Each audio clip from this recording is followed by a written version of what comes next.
உயிரினும் மேலான அன்பு உடன்பிறப்புகள்.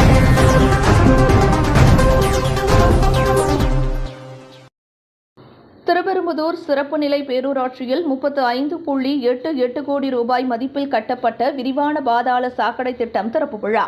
காஞ்சிபுரம் மாவட்டம் திருப்பெரும்புதூர் சிறப்பு நிலை பேரூராட்சியில் ஜெயராஜ் நாடார் நகர் பகுதியில் நகராட்சி நிர்வாகம், சென்னை பெருநகர் குடிநீர் வழங்கல் கழிவுநீர் அகற்று வாரியம் சார்பில் விரிவான பாதாள சாக்கடை திட்டத்தின் கீழ் 35.88 கோடி ரூபாய் மதிப்பில் கட்டப்பட்டுள்ள புதிய கழிவுநீர் அகற்று நிலையத்தை மாண்புமிகு தமிழக முதலமைச்சர் காணொலி வாயிலாக துவக்கி வைத்ததைத் தொடர்ந்து திறப்பு விழா திருப்பெரும்புதூர் பேரூராட்சி மன்ற தலைவர் சாந்தி சதீஷ்குமார் தலைமையில் நடைபெற்றது.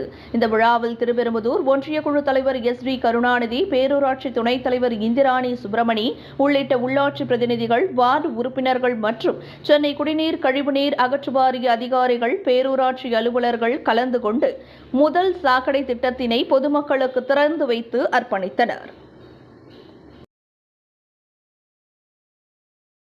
உயிரினும் மேலான அன்பு உடன்பிறப்புகள்.